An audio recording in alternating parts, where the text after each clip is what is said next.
আসসালামু আলাইকুম। Technique easy এডুকেশনের পক্ষ থেকে নবম দশম শ্রেণীর শিক্ষার্থীদের জানাচ্ছি শুভেচ্ছা। টেকনিক ইজি এডুকেশন তোমাদের জন্য নিয়ে এসেছে ইজি বায়োলজি এই বইটি, যার একটি পার্ট হচ্ছে প্রিভিয়াস বোর্ড প্রশ্নগুলো অ্যানালাইসিস করা। এখানে প্রিভিয়াস বোর্ড প্রশ্নগুলো অ্যানালাইসিস করার সাথে সাথে তোমাদের জন্য আরও সংযোজিত আছে রোড টু মিশন 100 এবং রোড টু মিশন সাইক্লোনের মতো সাজেশন, যেগুলো তোমার বায়োলজি পড়াটাকে আরেকটু সহজ করবে বলে আমাদের প্রত্যাশা। এখানে দেখো আরও সংযোজিত আছে কিউআর কোড, যেটা স্ক্যান করার মাধ্যমে তুমি যাতে এই প্রশ্নটা আরেকটু সহজে বুঝতে পারো, আরেকটু সহজে যাতে আয়ত্ত করতে পারো, যার জন্যই আমাদের এই প্রচেষ্টা। আমাদের এই বইটাতে কিন্তু অসংখ্য কিউআর কোড রয়েছে, প্রতিটি প্রশ্নের সাথে তুমি একটি করে কিউআর কোড পাচ্ছ। তুমি যখন এই প্রশ্নটা সমাধান করতে যাবা, সেক্ষেত্রে যদি কোনো অসুবিধা অনুভব করো, তুমি কিউআর কোডটা স্ক্যান করার মাধ্যমে একজন শিক্ষক এসে তোমার সাথে এই প্রশ্নটা আলোচনা করে যাবে, যার ফলে তুমি প্রশ্নটা আরেকটু সহজে বুঝতে পারবে। তোমরা কিন্তু চাইলে আমাদের এই ইজি বায়োলজি বইটা সংগ্রহ করে নিতে পারো। এখানে তোমাদের জন্য বিগত কয়েক বছরে বোর্ড প্রশ্ন অ্যানালাইসিস করে দেওয়া আছে। চলো আজকের পর্বে তাহলে আমরা সিলেট বোর্ড 2024-এ আসা একটি প্রশ্ন নিয়ে তোমাদের সাথে আলোচনা করি। দেখো এখানে উদ্দীপক হিসেবে কি দেওয়া আছে, একটা লেখচিত্র বা রেখাচিত্র আঁকছে। দেখো কি বলছে, এখানে একটা 2n সংখ্যক মাতৃকোষ আছে, 2n থেকে বিভাজিত হয়ে তোমার আরো দুইটা 2n তৈরি হলো। তাহলে দেখো 2n অর্থাৎ ক্রোমোজোম সংখ্যা এখানে বুঝাইছে। ক্রোমোজোম সংখ্যা মাতৃকোষে 2n ছিল, তাহলে সৃষ্ট যে অপত্য দুইটা কোষ, ওই দুইটা কোষেও তোমার একই সংখ্যক ক্রোমোজোম আছে। তা এটাকে এ দিয়ে চিহ্নিতকরণ করছে, তার মানে আমরা বুঝতে পারতেছি এই জায়গাটা হচ্ছে তোমার মাইটোসিস কোষ বিভাজন, কারণ মাইটোসিস কোষ বিভাজনে ক্রোমোজোম সংখ্যা হচ্ছে তোমার এরকম সমান সমান থাকে। এরপরে দেখো এখানে আরেকটা যে মাতৃকোষ অর্থাৎ 2n, যে দুইটা অপত্য কোষ সৃষ্টি হয়েছিল, অপত্য কোষকে ডটার সেল বলে, তাই না? ডটার সেল বলার এটাই কারণ, যে কারণ ওরা পরবর্তীতে তোমার আবার মাতৃকোষে পরিণত হবে, এজন্য হচ্ছে এটারে ডটার সেল বলে। ডটার সেল থেকে এখানে দেখো আবার একটা মাতৃকোষ থেকে 4টা অপত্য কোষ তৈরি হয়েছে, তাই না? এখন চারটা অপত্য কোষের ভিতরে যে ক্রোমোজোমগুলো আছে ওগুলা দেখো, ওগুলা কিন্তু তোমার মাতৃকোষের ক্রোমোজোম সংখ্যার অর্ধেক। মাতৃকোষে কি ছিল? 2n সংখ্যক ক্রোমোজোম ছিল, যেখানে মাতৃকোষ থেকে তোমার হচ্ছে অর্ধেক মানে 2n কে অর্ধেক হলে আমরা কি n পাবো না? ওই n সংখ্যক ক্রোমোজোম তোমার সবগুলোতে অবস্থান করতেছে। এই জায়গাটাকে আমরা কি চিহ্নিত করছি? বি চিহ্নিতকরণ করছি। তার মানে এই কোষ বিভাজনটাকে আমাদের বলবে হচ্ছে মিওসিস কোষ বিভাজন বলবো। কারণ কি, এখানে হ্রাস ঘটছে, ক্রোমোজোম সংখ্যার হ্রাস ঘটছে, তাহলে এটাকে হ্রাসমূলক বিভাজন বা মিওসিস কোষ বিভাজন বলবো। তাহলে আমরা দেখো মাইটোসিস বুঝতে পারলাম আর মিওসিস বুঝতে পারলাম, যে উদ্দীপকে মাইটোসিস আর মিওসিসের কথা বলছে। এরপরে দেখো ক খ গ ঘ 4টা প্রশ্ন দেওয়া আছে।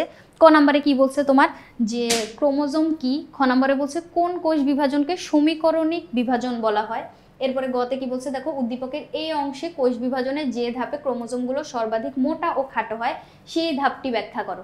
তাহলে এই কোষ বিভাজনটা কি ছিল? আমাদের মাইটোসিস কোষ বিভাজন ছিল। এখন মাইটোসিস হচ্ছে আমাদের 5টা ধাপে সম্পন্ন হয়। এই 5টা ধাপে সম্পন্ন হওয়ার জন্য একটা ধাপ আছে যেখানে তোমার ক্রোমোজোমগুলো সর্বাধিক মোটা আর খাটো হয়, সেক্ষেত্রে ওই ধাপটার বর্ণনা হচ্ছে আমাদের দেওয়া লাগবে। এবার ক্রোমোজোমের সমতা রক্ষায় বি অংশের ভূমিকাই মুখ্য। তাহলে বি অংশটা আমাদের কি ছিল? মিওসিস কোষ বিভাজন ছিল। এখন মিওসিস কোষ বিভাজন ক্রোমোজোমের সমতা রক্ষায় কিভাবে ভূমিকা পালন করে?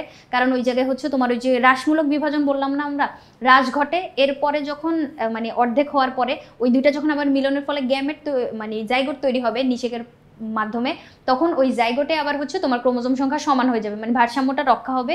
তাহলে এটাই বলছে যে ক্রোমোজোমের সমতা রক্ষায় হচ্ছে বি অংশ ভূমিকা পালন করে। এখন এই প্রশ্নগুলোর ডান দিকে দেখো, এগুলোর জন্য বরাদ্দ নাম্বার লিখে দেওয়া আছে। চেষ্টা করবা যেই প্রশ্নে যত নম্বর বরাদ্দ সেই প্রশ্ন তত প্যারা করে লিখার। কয়ের জন্য দেখো যেহেতু 1 নাম্বার বরাদ্দ, এখানে আমরা শুধু জ্ঞানমূলক একটা চরণ লিখবো। কয়ের জন্য যেহেতু তোমার 2 নাম্বার, এখানে 2টা প্যারা করার চেষ্টা করবা। প্রথমটা হবে জ্ঞানমূলক, পরেরটা অনুধাবনমূলক। গ আর ঘতে দেখো 3 আর 4 নাম্বার বরাদ্দ। তার মানে তুমি বুঝতে পারতেছো এখানে হচ্ছে ইনফরমেশন একটু বেশি করে দেওয়া লাগবে, যেহেতু বর্ণনামূলক প্রশ্ন। এখন আমরা যদি উত্তরে যাই, আমাদের এই বইটাতে কিন্তু তোমাদের জন্য স্ট্যান্ডার্ড ওয়েতে উত্তরও সাজিয়ে দেওয়া আছে, তোমরা চাইলে এই বইটা সংগ্রহ করে নিতে পারো। ক্রোমোজোম কি দেখো তো, ক্রোমোজোম হচ্ছে মাইটোসিস কোষ বিভাজনের প্রোফেজ দশায় পানি বিয়োজনের ফলে নিউক্লিয়ার জালিকায় ভেঙে গিয়ে কতগুলো নির্দিষ্ট সংখ্যক আঁকাবাঁকা সুতার মতো অংশের সৃষ্টি হয়, এগুলো হচ্ছে ক্রোমোজোম। ক্রোমোজোম মানে আমি যদি তোমাকে কনসেপ্টটা আরেকটু ক্লিয়ার করে বলি, এরকম নিউক্লিয়াসের ভিতরে কি আমরা সূক্ষ্ম চুলের মতো বা সুতার মতো কতগুলো অংশ দেখতে পাই না? ওই অংশগুলা যখন হচ্ছে তোমার প্যাঁচায় যাবে, মানে খাটো আর মোটা হওয়া শুরু করবে, তখন হচ্ছে ওরা এরকম একটা আকৃতি দেখা যাবে। 2টা বাহু থাকবে, একটা সেন্ট্রোমিয়ারে হচ্ছে ওরা আটকানো থাকবে। প্রথমে কিরকম থাকে? এরকম সুতার মতো এলোমেলো থাকে। এই সুতার মতো অংশগুলা পরবর্তীতে তোমার এরকম আকার ধারণ করে, এটাকে আমরা বলি হচ্ছে ক্রোমোজোম। 2টা বাহু থাকবে আর মাঝখানে একটা সংকুচিত অঞ্চল, যেটাকে আমরা বলবো হচ্ছে সেন্ট্রোমিয়ার। তাহলে মাইটোসিস কোষ বিভাজনের সময় হচ্ছে এই মানে ক্রোমোজোমের আমরা অনেক কাজ দেখতে পাই। কোষ বিভাজনের সময় ওই আঁকাবাঁকা অংশগুলা তোমার হচ্ছে এরকম দৃশ্যমান হয়। প্রথমে যখন সরু সুতার মতো অংশ থাকে তখন ওইটাকে আমরা হচ্ছে অনুবীক্ষণ যন্ত্র দিয়ে হচ্ছে অনেক সুন্দরভাবে দেখতে পারি না, কিন্তু কোষ বিভাজনকালে যখন এটা হচ্ছে তোমার খাটো আর মোটা হইতে শুরু করে, কুণ্ডলী পাকায়, তখন এটাকে আমরা হচ্ছে স্পষ্টভাবে দেখতে পারি। তাহলে এই যে এই কথা, এটা হচ্ছে তোমার ক্রোমোজোম। আর আরেকটা কনসেপ্ট যদি বলি, এখানে এটা যখন একটা একটা করে বাহু দিয়ে যদি তুমি ভাগ করো, এরকম একটা সেন্ট্রোমিয়ারের সাথে যদি একটা বাহু থাকে, তখন এটাকে আমরা বলবো হচ্ছে ক্রোমাটিড। দেখো, ক্রোমাটিন, ক্রোমোজোম আর ক্রোমাটিড, এই তিনটা কনসেপ্ট মানে একই জিনিস। মানে একটা জিনিস যখন ওদের শেপ পরিবর্তিত হবে বা চেহারা যখন পাল্টায় ফেলাবে, তখন ওদের নাম আবার ভিন্ন ভিন্ন হবে। এরপরে দেখো, খ নম্বরে আমাদের কি বলছিল, কোন কোষ বিভাজনকে সমীকরণিক কোষ বিভাজন বলে? মাইটোসিস কোষ বিভাজনকে সমীকরণিক কোষ বিভাজন বলে। আমরা যেহেতু বলছি দুইটা প্যারা লিখতে, তুমি প্রথম প্যারাটায় দেখো প্রশ্নে যা চাইছে ওই কথাটা বলে দিবা। দেখো, মাইটোসিস কোষ বিভাজনকে সমীকরণিক কোষ বিভাজন বলে, আমি এক্সাক্ট কথাটা বলে দিলাম। এরপরের প্যারাটায় তুমি হচ্ছে আরেকটু বর্ণনা দেওয়া লাগবে, ওই কথাগুলো বলবা কি জন্য সমীকরণিক বলে। মাইটোসিস কোষ বিভাজনের ফলে একটা মাতৃকোষ থেকে দুইটা বাবুকোষ তৈরি হয়। এখন যে বাবুকোষ দুইটা তৈরি হইলো বা অপত্য যে সৃষ্ট নতুন কোষগুলা, ওই কোষগুলাতে যে ক্রোমোজোম সংখ্যা থাকবে, মাতৃকোষে যে ক্রোমোজোম সংখ্যা ছিল হুবহু সেম থাকবে। তাহলে মাতৃকোষের ক্রোমোজোম সংখ্যা আর তোমার হচ্ছে মানে নতুন সৃষ্ট যে কোষগুলা, ওদের ক্রোমোজোম সংখ্যা হচ্ছে সমান সমান থাকবে। যেহেতু সমান সমান হয়, এক্ষেত্রে আবার নিউক্লিয়াসের বিভাজনও একবার হয়। নিউক্লিয়াসের বিভাজন হয় একবার, তারপরে হচ্ছে তোমার ক্রোমোজোমের বিভাজন হয় একবার। যেহেতু একবার একবার বিভাজিত হয়, অপত্য কোষগুলোতে কিন্তু তোমার ভারসাম্য বজায় থাকে, মানে ভারসাম্য পুরো সেম থাকে। মানে ক্রোমোজোমের পরিমাণ একরকম থাকে, নিউক্লিয়াসে একটা করে, সাইটোপ্লাজমের পরিমাণও সেম থাকে। সবগুলোর বিভাজন যেহেতু একবার একবার হয়, পরিমাণও হচ্ছে তোমার সমান সংখ্যকভাবে ভাগ হয়। অর্থাৎ দুইটা কোষে ক্রোমোজোম সংখ্যা একটা একটু হচ্ছে কম বেশি হয় না, মাতৃকোষের সমান সমান থাকে। সেক্ষেত্রে আমরা এটাকে হচ্ছে তোমার সমীকরণিক কোষ বিভাজন বলতে পারবো। সমীকরণ বলতে কীরকম বুঝে, আমরা এরকম দেখি না, ম্যাথে সমীকরণ দেখি না, x + y = যদি 5 হয়, তাহলে তুমি বুঝতে পারতেছো এই দুইটা যদি আমি একটা মান ধরি, x মনে করো 2, y মনে করো 3, তাহলে 2 আর 3 যোগ করলে 5 হবে। এরকম করে আমরা সমীকরণটা বানাই, এই মান আমাদের পরবর্তীতে বের করা লাগে মানে ম্যাথের ক্ষেত্রে। কিন্তু তুমি দেখো এই পাশটা আর এই পাশ আসলে সমান, কি জন্য? কারণ মাঝখানে যেহেতু আমরা সমান চিহ্ন দিলাম, তার সমীকরণ তো এরকমই, তাই না? তাহলে তোমার আমরা বুঝতে পারতেছি যে মাতৃকোষ আর অপত্য কোষ ওদের ক্রোমোজোম সংখ্যা সমান থাকবে।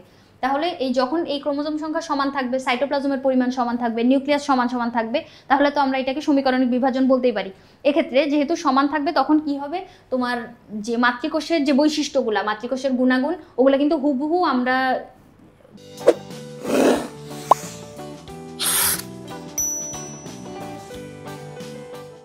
অপত্য কোষগুলাতে দেখতে পাবো।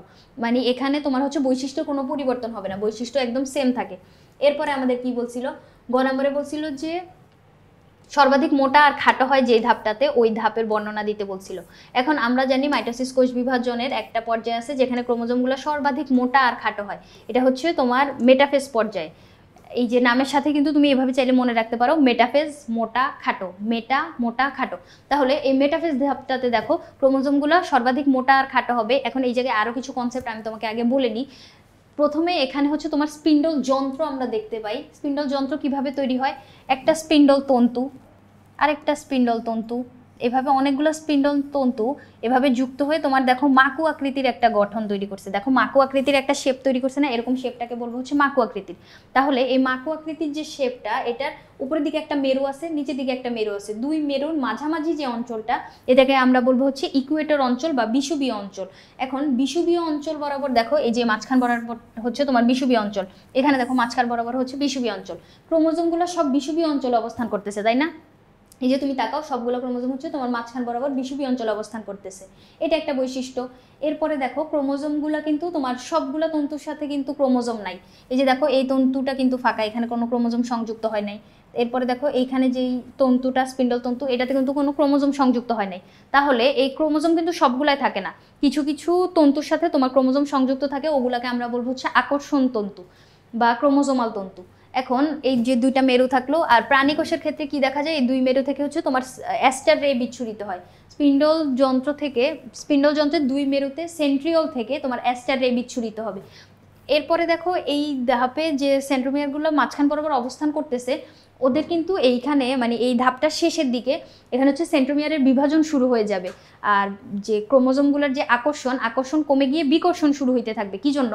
এই মেটাফেজের যে পরের যে ধাপটা অর্থাৎ অ্যানাফেজ ধাপে কি হয়, তোমার ক্রোমোজোম মানে সেন্ট্রোমিয়ার আলাদা হয়ে অপত্য ক্রোমোজোমগুলোর মেরুমুখী চলন ঘটে, যার জন্য ওখানে যেহেতু বিভাজনটা ঘটবে, ওই বিভাজন কিন্তু সূচনা হয় তোমার এই মেটাফেজ ধাপ থেকে। তাহলে এইখানে চিত্রে আমরা যে কথাগুলো দেখলাম, এগুলো হচ্ছে আমরা বর্ণনাতে লিখবো। কি লেখছে দেখো তো, মাইটোসিস পর্যায়ে প্রথমেই সব ক্রোমোজোম স্পিন্ডল যন্ত্রের বিষুবীয় অঞ্চলে দুই মেরুর মাঝখানে অবস্থান করে। হ্যাঁ, আমরা দেখলাম দুই মেরুর মাঝখানে অবস্থান করতেছে। তুমি কিন্তু চাইলে এই কথাগুলো কিন্তু পয়েন্ট আকারেও লিখতে পারবা। দেখো, একটা লাইন একটা পয়েন্ট। তারপর প্রতিটি সেন্ট্রোমিয়ার বিষুবীয় অঞ্চলে এবং বাহু দুটি মেরুমুখী হয়ে অবস্থান করে, এটা আরেকটা বৈশিষ্ট্য। 2 নম্বর পয়েন্ট দিলা।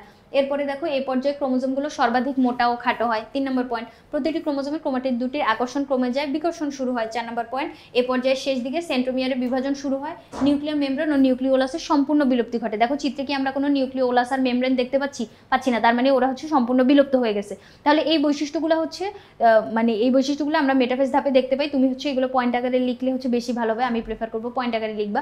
আর চিত্র আমাদের কিন্তু প্রশ্নে না চাইলেও চিত্রটা তোমার দেওয়া লাগবে, কারণ এসব প্রশ্নে হচ্ছে চাওয়া লাগবে না, তাও হচ্ছে চিত্র দিতে হবে। আর চিত্রটা দিলে তুমি নিজেই হচ্ছে চিত্র থেকে দেখে সুন্দর করে বুঝতে পারবা যে কি জিনিস আমি লিখতেছি। এবার চলো ঘ নাম্বারে আমরা যাই। বি দ্বারা হচ্ছে মিওসিস কোষ বিভাজনকে বোঝানো হয়েছে। মিওসিস কোষ বিভাজনে কি বলছিল? ক্রোমোজোমের সমতা রক্ষার কথা বলছিল, তাই না? এখন ক্রোমোজোমের সমতা রক্ষা হয় কিভাবে? ক্রোমোজোম আমরা জানি হচ্ছে মিওসিস কোষ বিভাজনের মাধ্যমে তোমার হ্রাসমূলক বিভাজন ঘটে, অর্থাৎ ক্রোমোজোম হচ্ছে অর্ধেক হয়ে যায়। এখন মাতার যে ক্রোমোজোম, মাতৃদেহে যে ক্রোমোজোমটা, ওইটা অর্ধেক হয়ে গেল। পিতার দেহে যে ক্রোমোজোম, ওইটা অর্ধেক হয়ে গেল। এখন দুইটা অর্ধেক সংখ্যক ক্রোমোজোম নিয়ে হচ্ছে গ্যামেটটা তৈরি হবে। ওই গ্যামেট দুইটা মিলিত হয়ে তোমার নিষেক প্রক্রিয়ার মাধ্যমে জাইগোট তৈরি হবে। এখন জাইগোটে কি হবে? তোমার হচ্ছে ওই অর্ধেক ক্রোমোজোম ছিল, এখানে অর্ধেক ক্রোমোজোম ছিল, অর্ধেক দুইটা ক্রোমোজোম মিলে গিয়ে 2n হয়ে যাবে, মানে n সংখ্যক ক্রোমোজোম, n সংখ্যক n মিলে কি হলো? 2n সংখ্যক ক্রোমোজোম হলো। এখন 2n সংখ্যক ক্রোমোজোম কি করবে? তোমার হচ্ছে আবার মাতৃকোষের সমান হয়ে গেল। তো আমরা কি জানি একটা মাতৃকোষে কতটুকু ক্রোমোজোম থাকে? 2n সংখ্যক ক্রোমোজোম থাকে, তাই না? 2n সংখ্যক ক্রোমোজোম, মনে করো এটা মায়ের একটা কোষ, বাবার একটা কোষ, এখান থেকে গ্যামেট তৈরি হবে কি? n সংখ্যক। তার মানে ওই যে মানে এক প্রস্থ ক্রোমোজোম তৈরি হবে, এখানেও n সংখ্যক ক্রোমোজোম তৈরি হবে। এই n আর n মিলে গিয়ে কি হবে? আবার 2n তৈরি করবে। n আর n মিলে গিয়ে যখন 2n সংখ্যক ক্রোমোজোম তৈরি করলো, তাহলে দেখো আবার মাতৃকোষের সমান হয়ে গেল না? ক্রোমোজোম সংখ্যা হচ্ছে সমান হয়ে গেছে। তাহলে আমরা বলতে পারি ক্রোমোজোমের সমতা কিন্তু এইভাবে রক্ষিত হয়েছে। যদি এই মাঝখানটায় অর্ধেক না হইতো, n সংখ্যক ক্রোমোজোম যদি আমরা না পাইতাম, সেক্ষেত্রে আমাদের কি হইতো? মনে করো এখানে হচ্ছে আমরা n সংখ্যক ক্রোমোজোম পাইলাম না। এখানে যদি আমি আঁকি, 2n ছিল মাতৃকোষে, পিতার কোষে ছিল 2n, এখান থেকে মনে করো অর্ধেক হইল না, 2n সংখ্যক গ্যামেট নিয়ে নিলাম আমরা। 2n গ্যামেট নিয়ে এখানে নতুন যে জায়গাটা, ওখানে কতগুলো ক্রোমোজোম থাকবে? 4n সংখ্যক ক্রোমোজোম থাকবে। আমরা জানি যে ক্রোমোজোমের যদি এরকম কম বেশি হয়, সেক্ষেত্রে কিন্তু নতুন প্রজাতি সৃষ্টি হয় বা বৈচিত্র্য সৃষ্টি হয়। তাহলে প্রতিটা প্রজন্মে যদি তোমার নতুন প্রজাতি সৃষ্টি হয়, এটা কিন্তু জীবকুলের জন্য ভালো না, এটা আরও বেশি অসুবিধা তৈরি করবে। এখন দেখো 4n থেকে আবার তোমার 8n তৈরি হয়ে যাবে, 16n, এটা তো হচ্ছে মানে জীবজগতে একটা বিরূপ প্রভাব পড়বে। এখন এক্ষেত্রে যেহেতু তোমার এইখানে যখন n হয়ে গেল, মানে অর্ধেক যখন হয়ে গেল, দেখো এখানে n আর n সংখ্যক যখন হয়ে গেল, তখন এই জায়গায় যে হচ্ছে আমাদের 2n পাইলাম, তাই না? তাহলে মাতৃকোষের সমান সংখ্যক ক্রোমোজোম আমরা পেয়ে গেলাম। দেখো এই যে মাতৃকোষে যতটুকু ছিল ওই একই ক্রোমোজোম আমরা হচ্ছে আবার ওই নতুন জীবদেহটাতে পাইছি। এভাবে তুমি বুঝতে পারতেছো যে সমতাটা রক্ষিত হয়েছে, তাই না? মাতৃকোষের সমান সংখ্যক ক্রোমোজোম আমরা কিভাবে পাইলাম? এই মিওসিস কোষ বিভাজনের মাধ্যমে পাইলাম। তাহলে দেখো বর্ণনাগুলো যদি আমরা একটু পড়ি, উন্নত শ্রেণীর জীবে হচ্ছে মেইনলি আমরা এই ঘটনাটা দেখতে পাই। কি হয়? উচ্চ শ্রেণীর জীবের জনন মাতৃকোষে এবং নিম্ন শ্রেণীর জীবের জাইগোটে মিওসিস বিভাজন ঘটিত হয়। উচ্চ শ্রেণীর উদ্ভিদে মিওসিসের ফলে একটি জনন মাতৃকোষ হতে 4টি জনন কোষ তৈরি হয়। আমরা জানি মিওসিস বিভাজনের মাধ্যমে একটি মাম্মি কোষ থেকে 4টা বাবু কোষ পাওয়া যায়। ওই 4টা বাবু কোষই হচ্ছে তোমার গ্যামেট হিসেবে কাজ করবে, কারণ ওদের ভিতরে এক প্রস্থ ক্রোমোজোম থাকে। এখন 4টা জনন কোষ যে তৈরি হলো, প্রত্যেক কোষে মাতৃকোষে ক্রোমোজোমের অর্ধেক সংখ্যক ক্রোমোজোম থাকবে। এই যে দেখো মাতৃকোষে ছিল 2n সংখ্যক, আর ওদের কি ছিল? এক প্রস্থ ছিল, অর্থাৎ n সংখ্যক ক্রোমোজোম ছিল। ওই n সংখ্যক ক্রোমোজোম যখন মিলিত হবে, তখন যে আবার 2n হয়ে যাবে। তাহলে দেখো আবার দ্বিগুণ হলো, মাতৃকোষের সমান হয়ে গেল। তাহলে এভাবে হচ্ছে তোমার ভারসাম্যটা মানে রক্ষিত হয়। যদি এরকম ভারসাম্য পরিবর্তন না হইতো, ক্রোমোজোম হচ্ছে জীবের লক্ষণ নিয়ন্ত্রণ করে, বৈশিষ্ট্যগুলা মানে পিতামাতা বৈশিষ্ট্য সন্তান সন্ততিতে পরিবহন করে কে? ক্রোমোজোমের মাধ্যমে। এখন ক্রোমোজোম যদি এরকম এলোমেলো হয়ে যেত, বেশি হয়ে যেত, কম হয়ে যেত, তাহলে তো বৈশিষ্ট্য পরিবর্তন দেখা যেত, নতুন প্রজাতি তৈরি হয়ে যেত। তাহলে এই রকম নতুন প্রজাতি তো বা প্রতি প্রজন্মের সৃষ্টি হওয়াটা আমাদের কোনো দরকার নেই। এখন এই যে জিনগুলা বহন করবে, সেহেতু ক্রোমোজোম সংখ্যা দ্বিগুণ হয়ে গেলে সন্তান সন্ততি পিতামাতার গুণসম্পন্ন হবে না এবং প্রত্যেকটি প্রজাতি একটি আমূল পরিবর্তন দেখা যাবে। ওই যে তোমাদের বইয়ে কিন্তু এরকম একটা 2টা ব্যাঙের ছবি দেওয়া আছে, তাই না? একটা মা ব্যাঙ ছিল, তার উপরে হচ্ছে মানে প্রজাতি, মানে ওখানে ক্রোমোজোম সংখ্যা হ্রাস ঘটে নাই, যার ফলে হচ্ছে তোমার ক্রোমোজোম বৃদ্ধি পেয়ে ওই একটা আরেকটা বড় ব্যাঙ তৈরি হয়েছে, মানে নতুন একটা প্রজাতি তৈরি হয়ে গেছে। দেখো সেক্ষেত্রে আমাদের প্রতি প্রজন্মে এরকম প্রজাতির তৈরি হওয়াটা কোনো দরকার নেই, যার জন্য ক্রোমোজোমের সমতাটা আমাদের রক্ষা করতে হবে। পিতামাতার বৈশিষ্ট্যটাকে, মানে কিছু বৈশিষ্ট্য টিকিয়ে রাখা লাগবে। বৈশিষ্ট্য টিকিয়ে রাখা বলতে এক্ষেত্রেও তোমার পরিবর্তন দেখা যায়, কিন্তু এত বেশি আমূল পরিবর্তনের আমাদের দরকার নেই। তাহলে এই মিওসিস কোষ বিভাজনটার মাধ্যমে আমরা বলতে পারি ক্রোমোজোমের সংখ্যার সমতা রক্ষিত হয়। আমি তোমাকে যেমনি বুঝায় বললাম, তুমি চাইলে এই লেখচিত্রগুলোও দিতে পারো। এখন যেভাবে বুঝে বললাম ওই কথাগুলো তুমি যদি পরীক্ষার খাতায় সুন্দরভাবে রিপ্রেজেন্ট করতে পারো, আই হোপ সিকিউতে তোমরা একটা স্ট্যান্ডার্ড মার্ক সিকিউর করতে পারবা। প্রিভিয়াস বোর্ড প্রশ্নগুলো অ্যানালাইসিস করার মাধ্যমে তুমি তোমার স্কুলের পরীক্ষায় অথবা বোর্ড পরীক্ষায় এই উদ্দীপকটা ধরতে পেরে সেই অনুযায়ী স্ট্যান্ডার্ড ওয়েতে অ্যান্সারটা করতে পারার জন্য এই প্র্যাকটিসটা অবশ্যই দরকারি, যার জন্য আমাদের ইজি বায়োলজি বইটাতে তোমাদের জন্য এই সংযোজনটা করা হয়েছে। তোমরা চাইলে আমাদের ইজি বায়োলজি বইটা সংগ্রহ করে নিতে পারো। আজকের পর্ব এই পর্যন্তই, পরবর্তী পর্ব দেখার আমন্ত্রণ রইল। ধন্যবাদ সবাইকে।